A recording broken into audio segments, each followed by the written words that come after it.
Selamat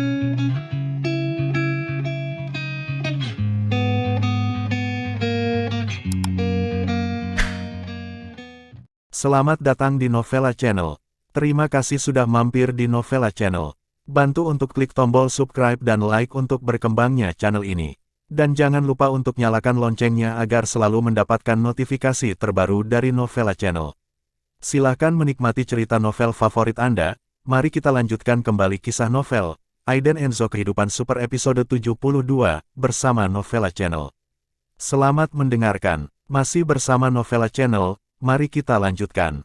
Di sini, Maggie, mengenakan sarung tangan putih, berjalan ke aula depan dengan hati-hati memegang sebuah kotak halus di bawah mata semua orang. Dia melirik Aiden Enzo yang tenang, dan mengutuk dalam hatinya, idiot ini, mari kita lihat bagaimana dia membelinya nanti. Kalung safir itu bernilai 8 juta. Semua orang menantikannya, menatap kotak di tangan Maggie.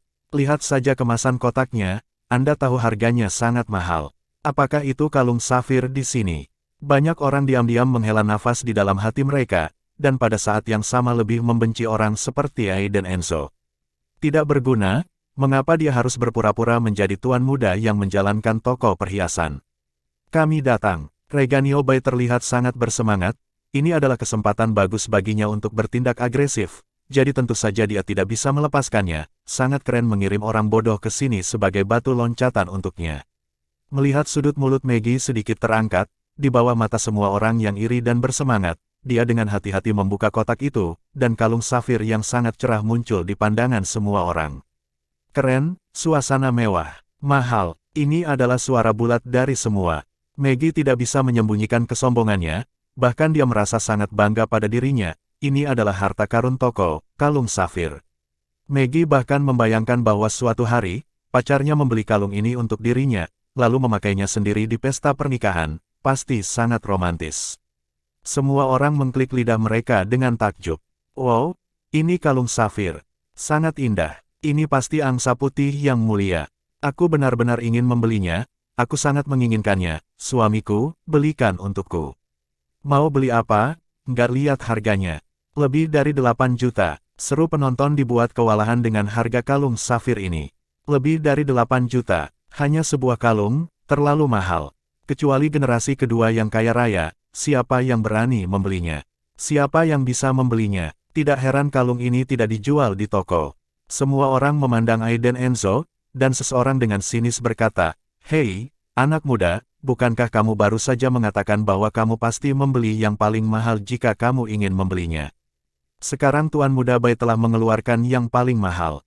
Mau beli atau tidak? Omong kosong. Bisakah dia membelinya seperti pengecut? Hahaha, aku sangat konyol, selalu ada orang yang tidak bisa mengendalikan diri." Semuanya mencibir Aiden Enzo, penuh sarkasme. Reganio Bay tersenyum lebih bahagia, menyeringai ke telinga, menepuk bahu Aiden Enzo dan berkata, "Saudaraku, aku mengeluarkan kalung itu untukmu, aku tidak bisa membiarkannya melihatmu dan tidak membelinya. Jika itu masalahnya, aku bahkan bertanya-tanya apakah kamu benar-benar mencintai istrimu." Wajah Aiden Enzo tenang, tanpa fluktuasi, hanya melihat safir di dalam kotak. Ini benar-benar keren, dan Vivian Low pasti lebih cantik dan lebih temperamental ketika dia memakainya. Dia tahu bahwa Reganio membuatnya kesal di siang hari, jadi biarkan dia bergidik untuk sementara waktu. Hehe, dia sampah. Jika dia mampu membeli kalung ini, saya akan membawa sepatunya. Keluarga Bay saya kaya, dan toko ini penuh dengannya. Dibandingkan dengan Tuan Muda Bay untuk kekayaan, itu hanya mencari kematian. Gadis di sebelah Reganio melirik Aiden Enzo dengan tatapan menghina.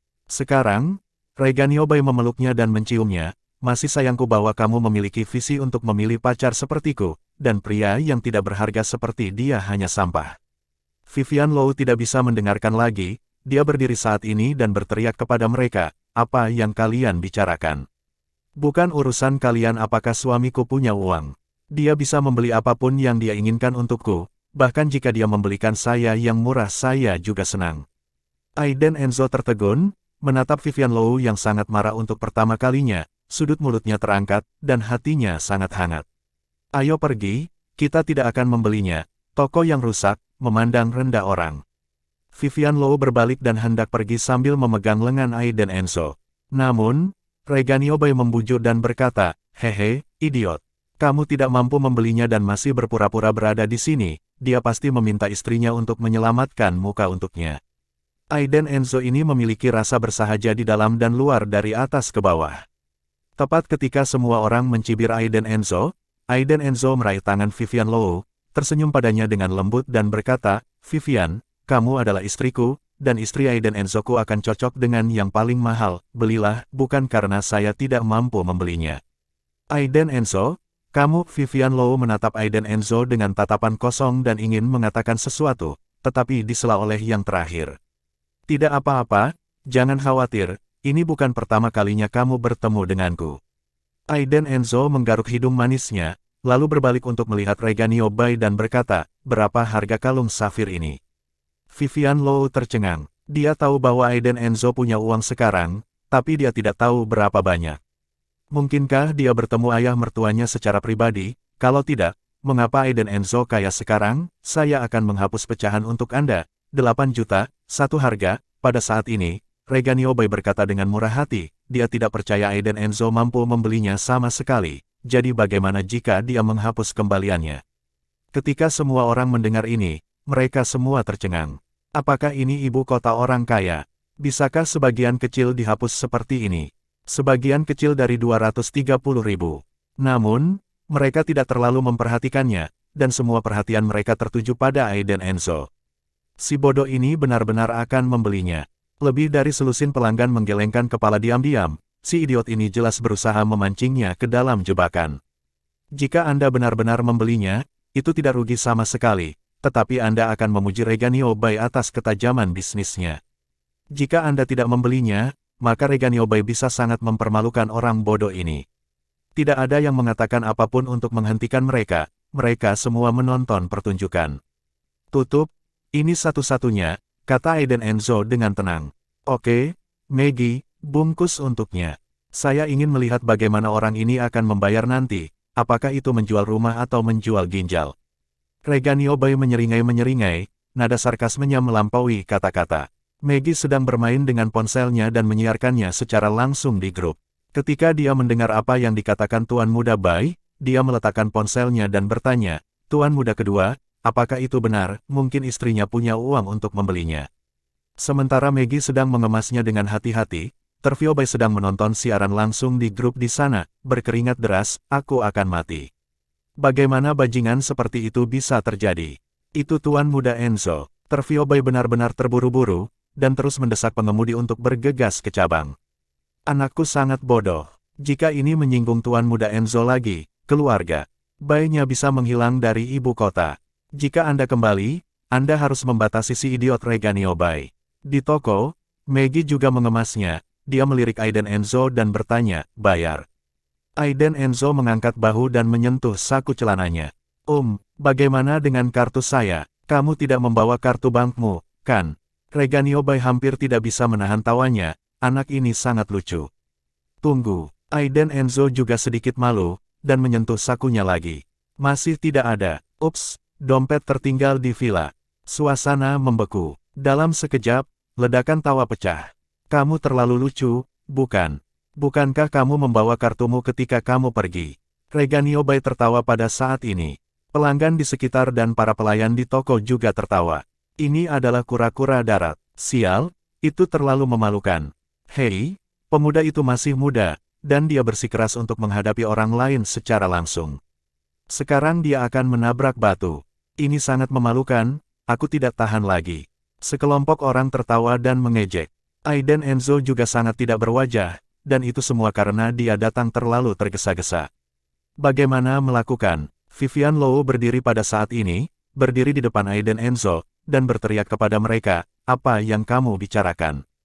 Kamu datang padaku. Ada apa jika kamu tidak punya uang untuk membelinya? Suamiku ingin untuk membelinya, yang berarti dia mencintai saya. Saya tidak keberatan apakah saya punya uang atau tidak, itu hanya kalung, saya tidak menginginkannya lagi. Ayo pergi, ayo pulang, si cantik ini, aku sudah membungkus semua safirku, jika kamu tidak membelinya, kamu tidak mengolok-olokku kan?" Reganiobai bertanya dengan ekspresi muram. "Kamu masih punya nyali untuk mengatakan, orang tuamu hanya di sini untuk membelikanmu hadiah, aku pikir kamu pelacur. Virginia melipat tangannya di dadanya saat ini, mengutuk dengan bibir menghina. Apa katamu? Vivian Low sangat marah. Aiden Enzo tidak tahan lagi, dia melindungi Vivian Low di belakangnya, matanya merah, dan dia berteriak kepada mereka, cukup.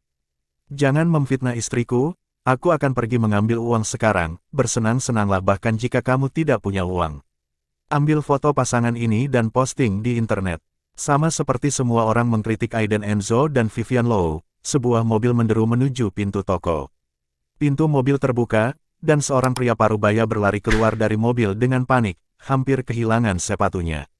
Melihat Aiden Enzo dan Vivian Low yang dikelilingi di toko, serta pelanggan yang bersemangat, hati Terviobai setengah dingin. Sudah berakhir, sudah berakhir, sudah berakhir. Terviobai bergegas ke toko tanpa menyeka keringatnya, dan berteriak terengah-engah, diam. Masih bersama Novella Channel, mari kita lanjutkan. Suara Terviobai keras dan membuat para pelanggan dan karyawan di toko itu takut dan tutup mulut. Melihat ke arah pintu, itu Bos Bai. Tapi wajah Terviobai sekarang pucat dan berkeringat, dan dia melirik Aiden Enzo, yang memiliki wajah tegas, dan jantungnya berdetak kencang. Bos, lebih dari selusin counter salesman juga dengan hormat memanggil bos, dan kembali ke pos masing-masing. Bos Bai terkenal pelit, dan dia sangat pandai memotong gaji karyawan. Jika dia mengetahui bahwa dia tidak bekerja keras sekarang, maka gaji para penjual ini akan berkurang setengahnya bulan ini. Ayah, kenapa kamu di sini? Reganio-bai tidak tahu apa yang terjadi, jadi dia berjalan dengan senyum main-main. Terkunci, Terviobai menamparnya dengan keras, tanpa ampun. Semua orang tercengang, dan mereka tidak berani bernapas. Bagaimana situasinya? Bos Bai menamparkan putranya begitu dia datang, awal macam apa ini? Reganio-bai juga tercengang, menutupi setengah dari pipinya yang merah dan bengkak, dan menggeram, ayah, kamu gila. Kenapa kamu memukulku? Kamu minta maaf dengan dia. Reganio-bai benar-benar tercengang, menunjuk ke arah Aiden Enzo dan mengangkat suaranya, ayah, apakah kamu bingung? Biarkan aku meminta maaf kepada orang bodoh. Kamu sangat marah padaku. Aku tidak percaya. Pada saat ini, saya masih perlu mengipasi ketika saya naik, tetapi Maggie, yang berada di samping, menghentikan saya. Maggie dan Bos Bai memiliki hubungan dekat. Mereka sudah berkali-kali keluar masuk hotel. Ini rahasia mereka. Bos, tenanglah, tuan muda kedua tidak melakukan kesalahan, kata Maggie dengan cemas. Apakah kamu melakukan kesalahan? Dia benar-benar membuatku kesal, teriak Terviobai, tidak repot-repot mengajari putranya lagi. Dia buru-buru membungkukkan pinggangnya dan meminta maaf kepada Aiden Enzo dengan senyum malu-malu, berkata, ini tuan, aku benar-benar minta maaf. Reganio hanyalah seorang anak kecil, kamu tidak boleh peduli padanya, aku minta maaf untuknya. Ayah, kenapa kamu meminta maaf padanya? Reganio-bai tidak bisa percaya bahwa ayahnya akan benar-benar meminta maaf kepada seorang brengsek ini. Dia datang ke toko kami untuk membeli sesuatu, dan dia belum membayarnya. Alangkah baiknya jika kita tidak mengganggunya. Diam. Pada saat ini, Terviobai sangat marah hingga hatinya sakit, seluruh tubuhnya gemetar karena amarah, dan keringat dingin mengalir deras. Bos Bai, putramu memiliki temperamen yang sangat besar. Dia berkata bahwa aku tidak mampu membeli kalungmu. Saat ini, Aiden Enzo berkata dengan tenang, suaranya seperti pisau dingin, tertancap di jantung Terviobai. Aiden Enzo akrab dengan pengelana siang hari ini, dan dia memiliki ingatan yang baik, tampaknya dari keluarga Bai. Kebetulan sekali, ternyata toko ini milik keluarga Bai. Berlutut langsung saat ini. Ya, dia berlutut. Di depan semua orang, Terviobai berlutut, terus menyeka keringat dingin dari dahinya, bahkan tangannya gemetar. Ayah, Reganio-bai berseru, apa yang kamu lakukan? Terviobai memberi tatapan tajam ke arah Reganio-bai, tapi mengabaikannya. Tuan Enzo, ini semua salah saya akan menebus kesalahan untuk Anda. Terviobai buru-buru meminta Maggie untuk membawa kalung safir, kalung ini adalah permintaan maaf saya, kepada Tuan Enzo, oh, tidak, untuk wanita cantik ini. Bos Bai, itu bukan salahmu, tidak ada gunanya meminta maaf padaku. Aiden Enzo memiliki ekspresi samar dari awal hingga akhir. Sekarang, siapapun dapat melihat bahwa identitas Aiden Enzo bukanlah masalah sepele, dan tidak akan pernah sesederhana orang yang tidak berguna. Pelanggan yang mengejeknya sebelumnya, semua menutup mulut mereka pada saat ini, dan mereka tidak berani membiarkan udara keluar. Siapa yang berani berbicara? Bos Bai, yang terhubung dengan Ling Jewelry, sangat ketakutan sehingga dia berlutut karena kata-kata Ai dan Enzo. Wajah Tervio Bai terkejut sesaat, tetapi dia mengerti dalam sekejap, bangkit, berjalan ke Reganio Bai, melangkah maju dan menekan kepalanya, berlutut. Reganio Bai sangat keras kepala, bagaimana bisakah dia berlutut seperti ini, berteriak, jika Anda ingin berlutut, saya benar-benar tidak tahu apa yang membuat Anda gugup, dia adalah orang miskin, dan Anda akan berlutut untuknya, saya tidak mampu kehilangan orang ini. Keluarga Bai kami tidak mampu kehilangan orang ini. Tervio Bai sedang terburu-buru, di dalam hatinya kemarahannya pecah pada saat ini, dan dia berteriak pada Reganio Bai, kamu tahu sial. Apakah Anda tahu siapa dia? Apakah Anda tahu bagaimana keluarga Bai kami menjadi keluarga kelas 2, menatap Ai dan Enzo dengan tak percaya, matanya melebar. Bagaimana ini mungkin, ayah, Anda berbohong kepada saya. Bagaimana dia bisa menjadi orang itu? Reganio Bai tercengang, dan seketika tabu yang disebarkan oleh keluarga Bai terdengar, mengerikan, takut, berlututlah untukku. Terlepas dari apakah Tervio Bai dapat melakukannya atau tidak, dia menekan Reganio untuk berlutut di tanah. Tuan Enzo, jika anak itu akan memberikan kompensasi kepada Anda tidak boleh mengingat perbuatan penjahat itu dan membiarkannya pergi. Kalung ini, tidak, siapapun di toko. Anda dapat memilih apapun yang Anda inginkan dan memakainya sesuka Anda, perlakukan saja itu sebagai sedikit dari hati saya untuk Anda. Tervio Bai sangat tulus. Adegan ini benar-benar mengejutkan pelanggan dan penjual di toko. Bos Bai dia benar-benar meminta maaf. Terutama Maggie, matanya begitu lebar saat dia hampir kehabisan napas. Ai dan Enzo melihat sekeliling dan menemukan bahwa semua orang menundukkan kepala, tidak berani memandangnya. Dia memandang Reganio Bai, yang dalam keadaan putus asa di tanah, dan berkata dengan dingin, saya tidak akan pernah berutang kepada orang lain ketika saya membeli barang. Seperti yang saya katakan, saya punya uang, mengapa Anda tidak mempercayai saya? Setelah itu, dia melihat Bos Bai, dia tersenyum ringan, Bos Bai, saya tidak membawa kartu saya hari ini, dan besok saya akan meminta seseorang membawa uangnya, dan saya akan mengambil barangnya terlebih dahulu. Tidak perlu, Tuan Enzo, saya akan memberikannya kepada Anda. Tervio Bai menyeka keringatnya dan berkata, apakah kamu meremehkanku? Ai dan Enzo berkata dengan dingin. Bos Bai tertegun sejenak, lalu menggelengkan kepalanya dengan putus asa dan berkata, tidak, beraninya aku, karena Tuan Enzo berkata begitu, maka aku akan pergi ke tempatmu secara langsung besok, kamu tidak perlu untuk meminta seseorang mengirimkannya. Segera, Ai dan Enzo mengeluarkan kotak itu dan Vivian Low keluar dengan perhiasan. Di toko, semua orang menghela nafas lega, melihat ke belakang Ai dan Enzo yang jauh, dengan perasaan campur aduk di hati mereka. Terlalu kaget, kalung itu gratis. Apa identitas pria itu? Pada saat ini, Tervio Bai kelelahan, dan dia jatuh ke pintu dan terus menyeka keringatnya. Dia akhirnya menghela nafas lega, dan kemudian dia teringat putranya yang bodoh dan memarahi Reganio Bai, kamu segera kembali ke ibu kota, dan kamu tidak diizinkan keluar.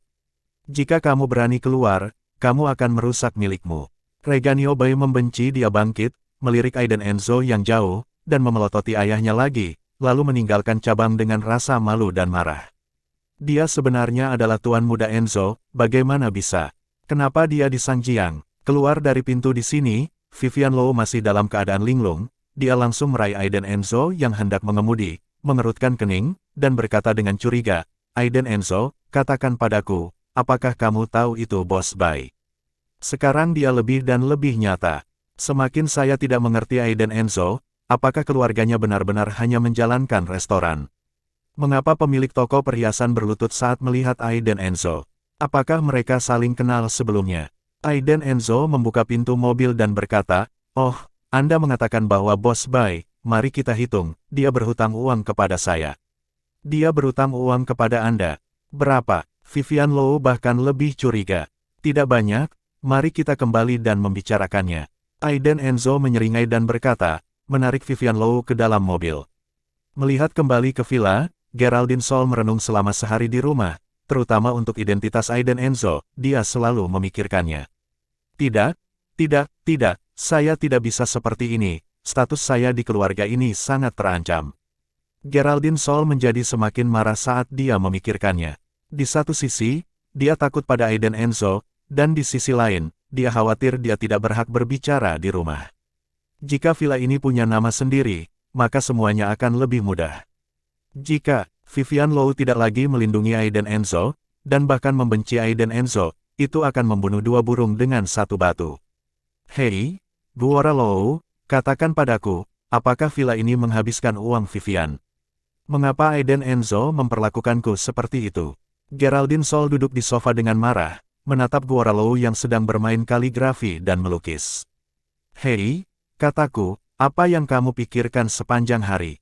Apakah kamu melupakan Vivian terakhir kali? Apakah Aiden Enzo memperingatkanmu? Guora Low mengenakan kacamata baca dan menatap tajam pada Geraldine Sol. Geraldine Sol mendengus marah, dengan ketidaksenangan tertulis di seluruh wajahnya, dan bergumam, aku tahu, sekarang Aiden Enzo tidak bisa tersinggung, tapi aku tidak nyaman. Katakan padaku, mengapa dia sia-sia, tiba-tiba berubah? Aku tidak yakin. Guora Low tidak peduli untuk memperhatikannya, wanita gila ini akan masuk surga jika dia tidak melakukan apapun selama sehari. Menderita cepat atau lambat, Geraldine Sol berpikir sejenak, lalu bangkit dan berjalan keluar pintu dengan tas di tangan. Datang ke pusat manajemen layanan penjualan Longcheng Biyuan.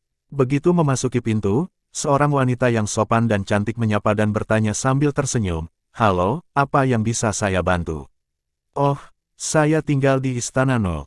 1, saya akan memeriksa situasinya." Geraldine Sol tersenyum. "Jalan." Begitu kata-kata ini keluar, semua pelayan di pusat penjualan mengalihkan pandangan mereka, berbaris dalam dua baris dengan hormat, dan membungkuk, "Selamat datang Nyonya." Aduh, Geraldine Sol terkejut, tetapi dia langsung bersukacita. Secara khusus, banyak tamu yang masih berkeliaran di sini untuk membeli villa semua memandang Geraldine Sol dengan mata iri. Kali ini, Geraldine Sol bahkan lebih mengambang, kebanggaan dan kesombongan, rambutnya bisa menunjukkannya. Setelah menunggu beberapa saat, manajer halaman Longcheng datang untuk menerimanya secara langsung. Itu adalah seorang wanita yang berbicara dengan sangat lembut dan bertanya sambil tersenyum, "Halo, Nyonya, pertanyaan apa yang ingin Anda tanyakan?" "Oh, itu bukan masalah besar, aku hanya ingin bertanya, apakah Istana No. 1 ini dibeli oleh Vivian dengan uangnya?" Wajah Geraldine Sol penuh dengan kesombongan. Masih bersama Novella Channel, mari kita lanjutkan. Geraldine Sol datang hari ini, hanya untuk memastikan satu hal, siapa yang membeli villa ini. Selama Vivian Low menghabiskan uangnya, Aiden Enzo tidak memenuhi syarat untuk memamerkan kekuatannya di depannya. "Halo Nyonya, Istana No. 1 ini memang atas nama Nyonya Vivian Low," kata manajer wanita itu sambil tersenyum. "Benarkah, putriku membelinya?" Geraldine Sol sangat bersemangat, dan benar saja, putrinya yang membelinya. Senang. Sekarang, Aiden Enzo itu tidak memenuhi syarat untuk memamerkan kekuatannya di depannya. Bukankah hanya mengandalkan wanita Camellia Emer itu, menarik apa? Dalam keluarga Low, Geraldine Sol lah yang memiliki keputusan akhir. Jika dia berani sombong, biarkan putrinya menceraikannya. "Ya, Nyonya, atas nama Nyonya Vivian Low. Apakah Anda memiliki pertanyaan?" Manajer wanita itu tersenyum sopan.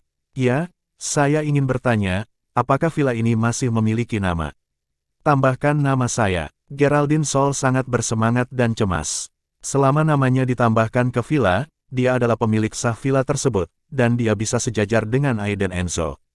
"Nyonya, ini membutuhkan persetujuan dari Nona Vivian Low dan Tuan Aiden Enzo. Ini terutama Nona Vivian Low. Selama dia setuju, tidak akan ada masalah." Ketika Geraldine Sol mendengar ini, seluruh hatinya meledak dalam kegembiraan. Vivian Low adalah putrinya sendiri, jadi dia pasti mendengarkannya. "Kalau begitu izinkan saya bertanya, bagaimana jika saya ingin menghapus nama Aiden Enzo dari villa?" Geraldine Sol sangat prihatin tentang hal ini. "Maaf Nyonya, ini membutuhkan persetujuan dari Nyonya Vivian Low dan Tuan Aiden Enzo." Manajer wanita itu berkata sedikit meminta maaf. Geraldine Sol akhirnya mengerti, dan langsung kembali tanpa tinggal lebih lama lagi.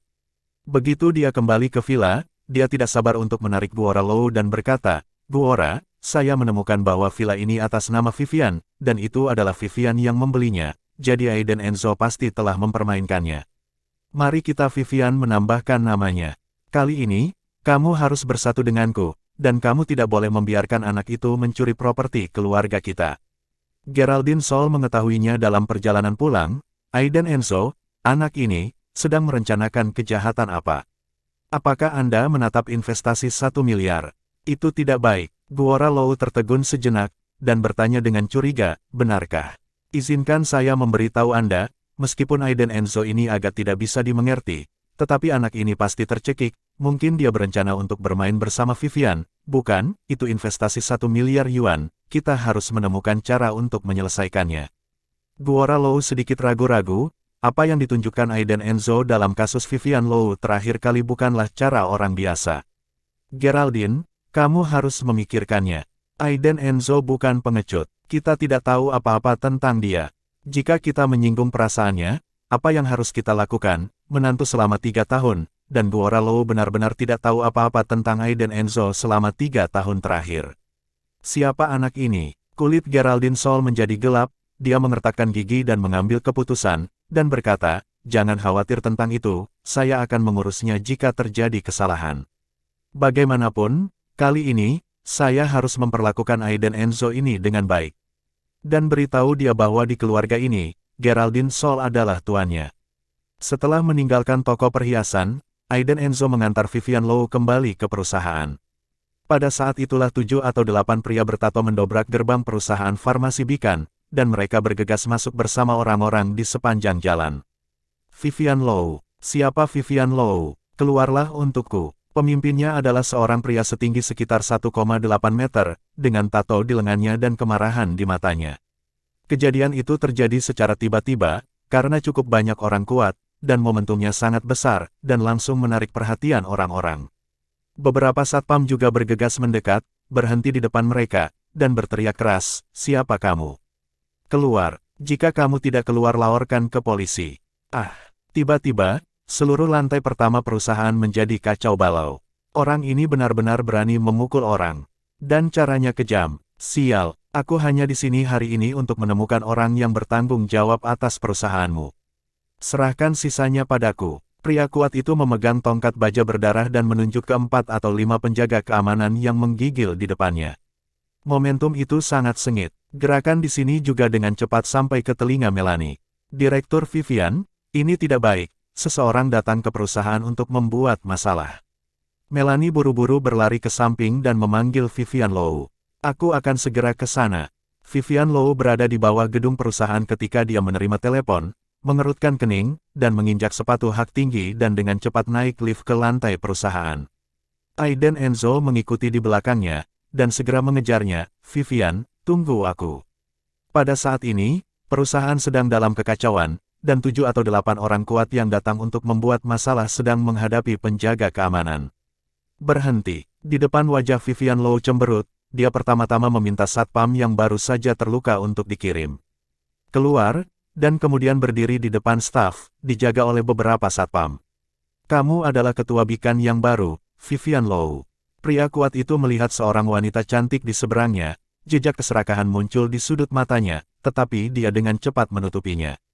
Saya Direktur Eksekutif Bikan Pharmaceuticals. Siapa Anda? Siapa yang mengizinkan Anda masuk? Segera keluar dari sini, atau saya akan memanggil polisi. Dingin dan sombong. Hehe. Lelaki kuat itu mencibir, mengambil beberapa paket obat dari bawahannya dan melemparkannya ke tanah, sambil berteriak, bos saya baru saja mengambil obat yang diproduksi oleh perusahaan Anda, bukan hanya penyakitnya tidak sembuh, tetapi dia juga masih koma di rumah sakit. Izinkan saya memberitahu Anda, jika Anda tidak memberikan penjelasan kepada saya hari ini, saya akan membawa seseorang untuk menghancurkan perusahaan Anda. Dengan tatapan ingin memakannya, Vivian Lou, yang berada di samping, melirik kotak obat di tanah, mendorong penjaga keamanan di depannya, dan berkata dengan dingin, ini Bikan Pharmaceutical, bukan rumah sakit. Bosmu harus bertanya ke rumah sakit apa yang terjadi. Kau mendekati kematian, ini adalah obat yang dikembangkan oleh perusahaanmu, dan bosku pingsan setelah meminumnya. Jika kakak tertuaku terjadi sesuatu, aku akan membunuhmu. Pria kuat itu berteriak di jalan Vivian Lou. Wajah Vivian Lou menjadi pucat karena marah, dan alisnya berdiri. Perusahaan kami hanya memproduksi obat-obatan, dan obat-obatan juga disetujui. Jika seorang pasien memiliki masalah dalam meminumnya, mereka harus bertanya kepada rumah sakit apakah cocok untuk obat-obatan ini, tidak temukan kami. Benarkah selama pasien minum obat yang diproduksi oleh perusahaan kami, apakah ada masalah dengan obat perusahaan kami? Hanya omong kosong, sial, obat yang diproduksi perusahaanmu adalah obat yang menyakiti orang. Pria besar ini jelas di sini untuk membuat masalah, dan dia menamparkan wajah Vivian Low dengan tamparan tiba-tiba. Tamparan ini tidak menahan sama sekali, sangat ganas. Beberapa karyawan wanita di sebelahnya berteriak ngeri. Para satpam juga tercengang, jika ini dipukul, pekerjaan mereka akan hilang. Aiden Enzo baru saja masuk ke pertemuan ini, dan ketika dia melihat adegan ini, dia langsung marah. Sekilas, orang-orang ini sengaja mengambil barang. Tiba-tiba, nada dingin dan mendominasi terdengar di seluruh hadirin, jika Anda berani bertarung, saya jamin Anda tidak akan bisa keluar dari gerbang ini hari ini. Vivian Low menutup matanya ketakutan, dan merasakan tangan yang kuat menariknya, lalu bersandar padanya, dalam pelukan hangat. Tamparan pria kuat itu juga sia-sia. Aiden Enzo menarik Vivian Low, dan tanpa menunggu pria kuat itu bereaksi, dia menendangnya dengan satu kaki. Dengan mata bulat, dia menatapnya dengan dingin, dan berteriak dengan marah, siapa yang menetapkan obat yang diproduksi oleh perusahaan istriku? Pasien harus sembuh setelah meminumnya. Bagaimana jika bosmu memakan sesuatu yang lain? Segera keluar dari sini. Sial, kamu mencari kematian. Pria kuat itu mundur beberapa langkah dan jatuh ke tanah. Saat ini, dia merasa seolah-olah perutnya ditabrak truk, dan isi perutnya diikat kesakitan. Siapa orang yang membunuhnya di tengah jalan ini? Kekuatan menendang orang begitu ganas. Dia, Forza Luis, adalah seorang pelatih, dan orang normal tidak bisa menggerakkannya sama sekali, tetapi pria muda yang berlebihan ini tiba-tiba muncul di depannya, dan dia tidak bisa bangun hanya dengan satu tendangan. Lawannya pasti orang yang kuat. Forza Luis sedikit takut, tetapi dia diperintahkan untuk membuat masalah hari ini. Dia tidak bisa menyerah di tengah-tengah melakukan sesuatu dengan uang, karena itu akan merusak reputasinya siapa yang berani memintanya. Melakukan sesuatu dengan Forza Luis di masa depan. Forza Luis menahan rasa sakit di perutnya, bangkit dari tanah, dan berteriak, kamu mencari kematian. Saudaraku, berikan aku, pukul dia sampai mati. Aku akan bertanggung jawab atas kecelakaan itu. Dengan teriakan yang kuat, beberapa pria di belakangnya yang tidak bisa menahan diri untuk waktu yang lama semuanya bergegas dengan tongkat. Beberapa karyawan wanita yang menonton di samping berteriak ketakutan. Terima kasih sudah mampir di Novela Channel. Bantu untuk klik tombol subscribe dan like-nya untuk berkembangnya channel ini. Novela Channel akan memberikan lebih banyak lagi cerita novel yang lainnya dalam versi audio.